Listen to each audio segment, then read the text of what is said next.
Hello, welcome to Advisor. Today we are going to discuss chapter number 6, Molecular Basis of Inheritance of class 12th NCERT, and this is the part 3 video. Part 2 video तक हमने question number 14 तक complete कर लिया है. Question number 15. Which of the following steps in transcription is catalyzed by RNA polymerase? Transcription का कौन सा ऐसा प्रोसेस है या कौन सा ऐसा स्टेप है जहां पे आरएनए पॉलीमरेज से कैटलाइज किया जाता है? तो देखिए आप यहाँ पे आरएनए पॉलीमरेज आपका इनिशिएशन में भी है, फिर आरएनए पॉलीमरेज आपका यहाँ पे इलोंगेशन में भी पूरी तरीके से होता है और आरएनए पॉलीमरेज यहाँ पे आपका टर्मिनेशन में भी होता है. ठीक है, यानी कि आपका जो आरएनए पॉलीमरेज इनिशिएशन की अगर मैं बात करूं, इनिशिएशन, तो इसमें आपका आरएनए पॉलीमरेज होता है और उसके साथ साथ प्लस एक सिग्मा फैक्टर होता है. ठीक है, इलोंगेशन में सिर्फ आपका आरएनए पॉलीमरेज जो है होल सोल काम करता है, तो यहाँ पे आपका सिर्फ आरएनए पॉलीमरेज हो जाएगा. ठीक है, और जो आपका टर्मिनेशन है, टर्मिनेशन स्टेप, यहाँ पे आरएनए पॉलीमरेज जो है वो इनडायरेक्टली काम करता है, जैसे इनिशिएशन में कर रहे हैं इनडायरेक्टली, और यहाँ पे एक रो फैक्टर के साथ, यानी रो फैक्टर जो है वो टर्मिनेशन करवा रहे हैं, जिसे यहाँ दिख रहा है आपको, और यहाँ पे आपका सिग्मा जो है वो इनिशिएशन करवा रहा है. तो ये आपका डायरेक्टली काम करता है और आरएनए पॉलीमरेज यहाँ पे आपका इनडायरेक्टली काम करता है, लेकिन आरएनए पॉलीमरेज तीनों ही जगह पे काम कर रहा है. ठीक है, इन्होंने सिंपल पूछा है कि कौन से ट्रांसक्रिप्शन के कौन से स्टेप्स में वो कैटलाइज कर रहा है, तो तीनों में ही लगभग कर रहा है. तो यहाँ पे आपका 15 का डी जो है वो करेक्ट आंसर हो जाएगा. ठीक है, question number 16. Control of gene expression in prokaryotes take place at level of. Prokaryotes में जीन एक्सप्रेशन, देखिए जीन एक्सप्रेशन जो होता है लैकोपेरॉन, ट्रिप्टोफैन एपेरॉन, ये सब आपका प्रोकैरियोट्स में ही होता है. ठीक है, ये यूकैरियोट्स में नहीं होता. तो ये जो जीन एक्सप्रेशन का कंट्रोल है ये किस लेवल पे कंट्रोल है? तो ये आपका ट्रांसक्रिप्शन के लेवल पे कंट्रोल होता है. ट्रांसलेशन लेवल पे तो आपका सिंपल प्रोटीन बन जा रहा है. ठीक है, तो ट्रांसक्रिप्शन पे ये कंट्रोल है. जितनी भी चीजें आपको दिख रही हैं, ये इंड्यूसर जीन, ये जेड, वाई और ए, ये स्ट्रक्चरल जीन है.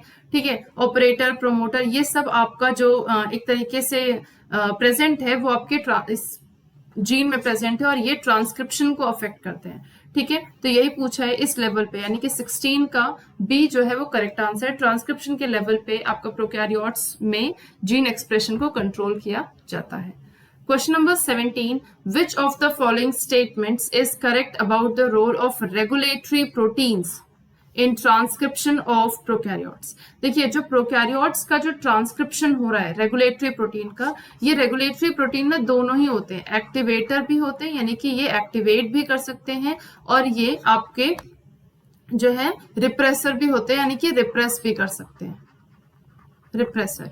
ठीक है, जैसे आप यहाँ पे पीछे ही डायग्राम देखिए, यहाँ पे ये एक्टिवेट मोड में है, यानी कि आपका इंड्यूसर, पहले इंड्यूसर आया, उसने इंड्यूसर ने एक्टिवेट किया, लैक ओपेरॉन यहाँ पे जो है ऑन हुआ, लैक एमआरएनए बनाए हैं, 3 यहाँ पे आपको प्रोटीन्स बन के दिख रहे हैं, बीटा गैलेक्टोसाइडेज, बीटा गैलेक्टोसाइड परमिएज और बीटा गैलेक्टोसाइड ट्रांसएसिटिडेज. ठीक है, उसके बाद एक रिप्रेसर इनएक्टिव, यहाँ पे आपका ये इंड्यूसर आके इसको एक्टिव किया और उसके बाद ये इनएक्टिव भी होगा. ठीक है, यानी कि ये जो रेगुलेटर प्रोटीन्स होते हैं वो एक्टिवेटर और रिप्रेसर दोनों ही तरीके से काम करते हैं.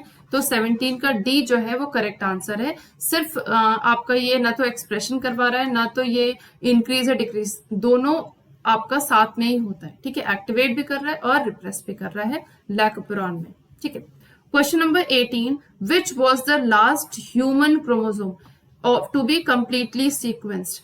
HGP, आपका ह्यूमन जीनोम प्रोजेक्ट जब आप पढ़ते हो एनसीईआरटी में लिखा हुआ है क्लियरली कि जो क्रोमोसोम नंबर 1 है उसका सीक्वेंस कंप्लीट हुआ है मई 2016.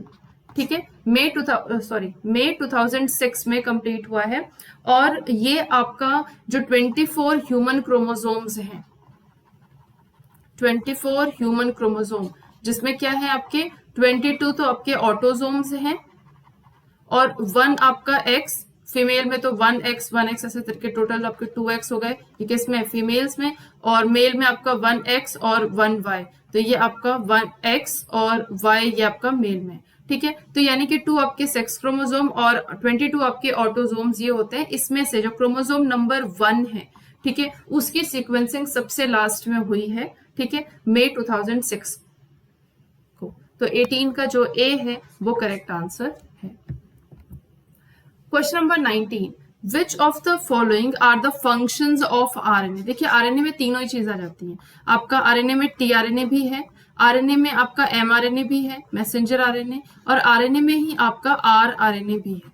ठीक है, ऑप्शंस लिखा है, it is a carrier of genetic information from DNA to ribosome synthesising polypeptides.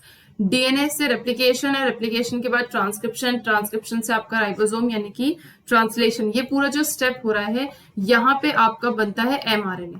ठीक है, तो ये जो एमआरएनए है ये जेनेटिक इंफॉर्मेशन का कैरियर है जो कि आगे प्रोसीड कर रहा है इसको।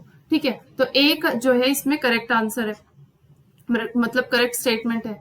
बी है, it carries amino acid to ribosome, ये भी करेक्ट है। जो आपका टीआरएनए है, ठीक है, क्लोवर लीफ मॉडल टीआरएनए का आप देखिए स्ट्रक्चर, उसमें जो आप उसका नीचे वाला जो स्ट्रक्चर है टीआरएनए वो अमाइनो एसिड को कैरी करता है। ठीक है, और उसको लेके आता है राइबोसोम के पास। 3 साइट्स होते हैं ना, पी साइट होता है, फिर उसके बाद आपका ई साइट्स होता है यहाँ पे, और यहाँ पे आपका ए साइट होता है। ठीक है, सबसे पहला पी साइट और उसके बाद जितने भी आते हैं वो ए साइट पे आधा चला जाता है। ईपीए साइट टोटल आपके राइबोसोम में होते हैं, इन्हीं में आपका ये अमाइनो एसिड लेके आ रहा है कौन, टीआरएनए, तो ये भी आरएनए का ही काम है। सी ऑप्शन जो है, it is a constituent component of ribosome. Ribosome जो है वो आरएनए और प्रोटीन का मिलके बना हुआ होता है।